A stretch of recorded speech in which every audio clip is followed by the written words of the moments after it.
What's up, everybody? So, today I'm going to talk about why functional medicine and functional testing is so useful and important.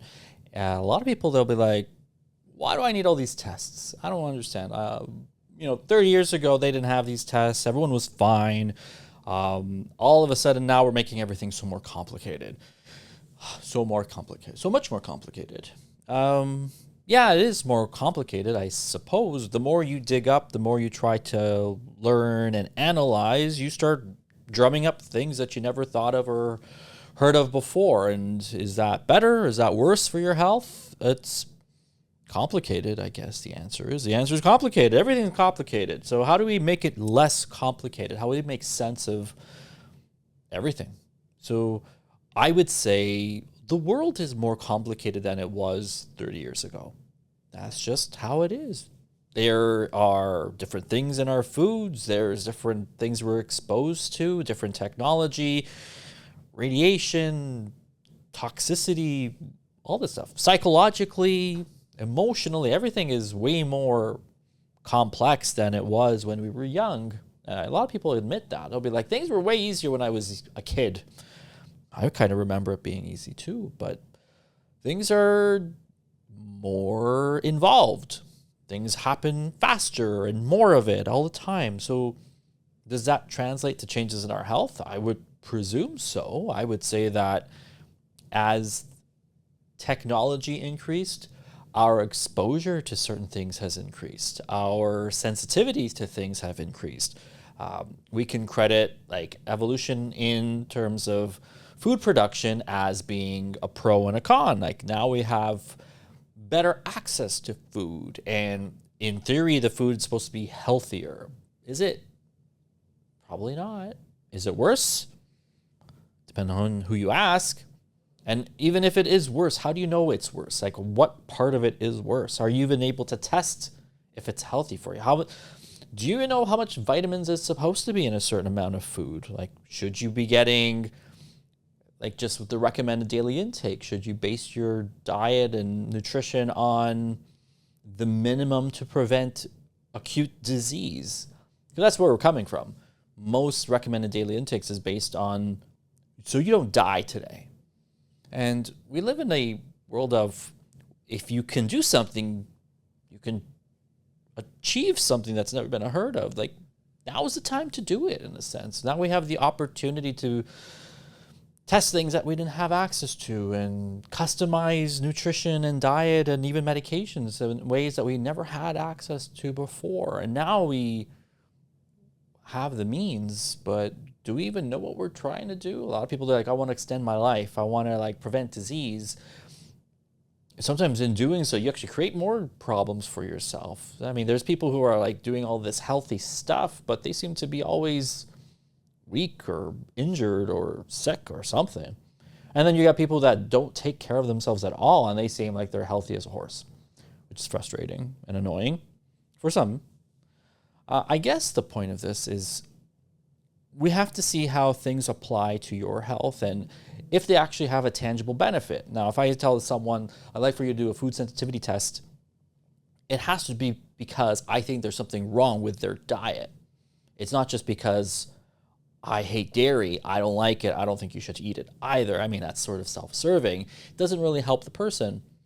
But if they're coming in with like a lot of skin issues, if they're coming in always fatigued and low energy and poor digestion and all these other signs that are like, hey, you know what? I see this a lot with foods that you might be consuming that don't agree with you. In that case, that test is useful. It'll give and yield valuable results. Now we have a whole stream of conversation about mitochondrial function, and that's another thing that blows people's mind because like, what's a mitochondria? And all of a sudden now we need to know how healthy it is. I never used to worry about it before. Am I even eating enough mitochondria? Now, those are stupid things to say. But the truth is, now that we have more science and more understanding and we are able to test and correlate and connect conditions and symptoms with measures at the cellular level, it would be foolish for us to ignore this information. So something like an organic acid test, which is literally giving us the byproducts of all this cellular function, And if it's deficient or in excess of a certain chemical, now we can have some kind of connection with what symptoms you may be experiencing. Now we can have a body of knowledge of like, hey, you know, we see this amino acid is building up in your system, which often correlates with maybe an enzyme that is underactive. It could be a genetic thing. It could be an environmental exposure. And now we have more ammunition to dig in and analyze and figure out like, oh, hey, you know what? You don't think that maybe working in a chemical factory hasn't impacted you, but this might actually explain some of the things that you've been experiencing. To presume that our body is just innately perfect and can process chemicals and digest food as efficiently as the day we were born is naive. Like, we should be paying attention to all the new things that are coming out and maybe some of the old things that we've forgotten, and go back to understanding the basics of human anatomy and human function, our physiology, so that we can see every step of the process if there is something that's lacking. Because if there is, sometimes just a small tweak is enough just to correct it and start getting you to feel a bit more optimized with your health. When I've got 30-year-old patients on blood pressure and cholesterol medication, there's something wrong. There's something that we are just presuming that's like, well, it's genetic, I'm stuck with it.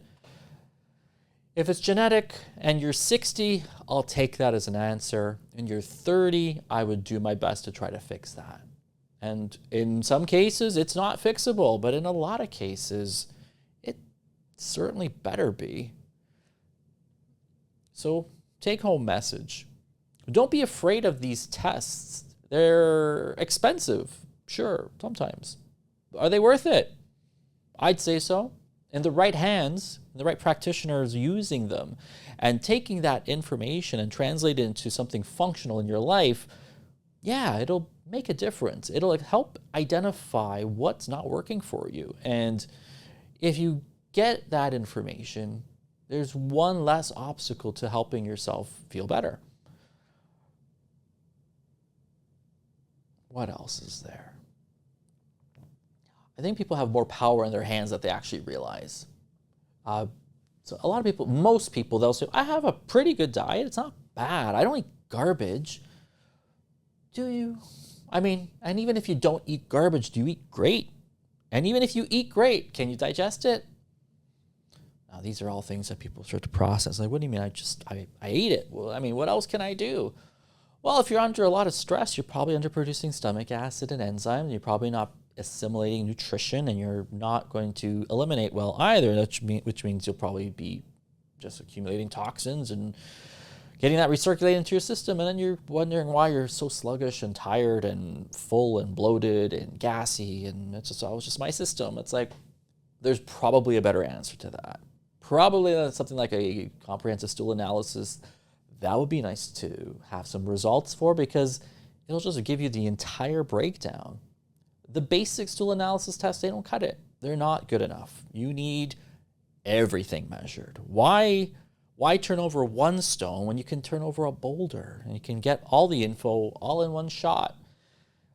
It's useful information, and it's a game changer for people that they're like, well, I feel better and I make a change. I kind of feel a little bit better, and then I have a setback. Setbacks are a sign that you're probably on the right path, but you haven't finished the journey. You got to keep going. And maybe there's a right or left turn. You got to go over a mountain, but you got to keep moving forward. More information is always better. I don't suggest buying every test kit known to man just to say like, hey, I covered everything. Now I'm got a clear slate. You still have to like eat properly and manage your stress and exercise and try to be a decent person. All that matters too. Long story short, don't be test hesitant. Don't think that all these new gimmicky stuff and these biohackers and all this technology is just, it's for the birds. We're in a space age. Things are complicated. We need to adapt to our environment. And if we need some technology to help us get there and fit into this world that we're stuck with, then more power to those who get with the times, I guess.